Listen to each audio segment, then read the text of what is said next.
33 కేవీకి పైన ఉన్నదంతా ట్రాన్స్కో కింద వస్తుంది. ఈ థర్మల్ స్టేషన్లు, సోలార్ జనరేషన్ స్టేషన్లు ఇవన్నీ కూడా జెన్కో కింద వస్తాయి.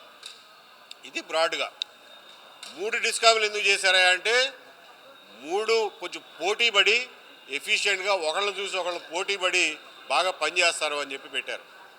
అట్లాంటిదల్లా సంస్కరణల యొక్క ముఖ్య ఉద్దేశం మూలన పడిపోయి ఈ రోజున డిస్కామ్లు ప్రైవేటు సంస్థల్లాగా రాజకీయ నాయకులకి, క్రోనీ క్యాపిటలిస్టులకి జేబు సంస్థల్లాగా తయారైపోయి డిస్కాముల ద్వారా దోచుకు తినడానికి అలవాటు పడ్డారు.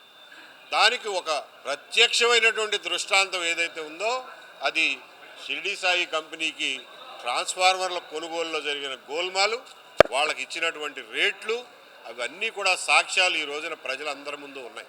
ఈ విషయాలు కమిషన్ దృష్టికి తీసుకొద్దామని చెప్పి మేము ఇదిగో ఇంత పొడుగు సాక్ష్యాలు సమర్పిస్తే డిస్కామ్ నుంచి మాకు వచ్చినటువంటి ఒకే ఒక సింగిల్ మాట, ఇదంతా ఇన్కరెక్ట్. ఒకే ఒక మాట అన్నారంతే.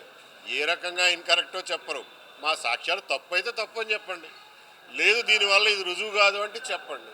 ఏమి మాట్లాడాల, ఇన్కరెక్ట్ అని చెప్పి వదిలిపెట్టేశారు. మేము అడిగేది ఏది ఇన్కరెక్ట్, ఇది ఇన్కరెక్టా, ఇది ఇన్కరెక్టా అని చెప్పి డిస్కామ్లు చెప్పమని చెప్తున్నాం. ఇది ఇన్కరెక్టా, ఇది ఇన్కరెక్టా, ఇది ఇన్కరెక్టా, ఇది ఇన్కరెక్టా.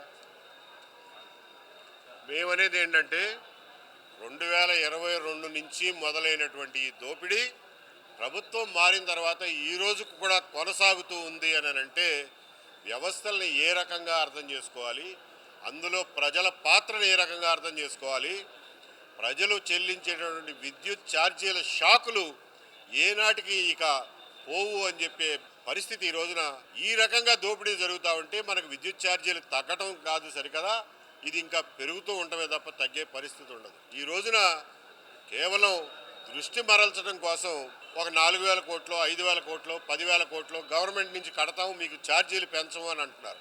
ఇప్పుడు ఆ 10-12,000 కోట్లు కూడా ప్రజల సొమ్మే కదా అని చెప్పి మేము అనేది. మిత్రులారా, ముఖ్యంగా ఈ రాష్ట్రంలో కానీ ఎక్కడైనా కానీ ప్రతి ఓటరు విద్యుత్ వినియోగదారుడే. ప్రతి విద్యుత్ వినియోగదారుడు ఓటరే. విద్యుత్ వినియోగదారులకి ఓటర్లకి అవినాభావ సంబంధం. ప్రతి ఓటరు మందు తాగకపోవచ్చు, ప్రతి ఓటరు ఆర్టీసీ బస్ ఎక్కకపోవచ్చు, కానీ ప్రతి ఓటరు విద్యుత్ వినియోగదారుడే. కాబట్టి విద్యుత్ వినియోగం విషయంలో, విద్యుత్ సంస్థల్ని నడిపే విషయంలో జరిగే అవకతవకల భారం మొత్తం ప్రజానీకం సమస్తం మీద పడుతుంది తప్ప ఇందులో నుంచి ఎవ్వరూ తప్పించుకోవడానికి వీల్లేదు.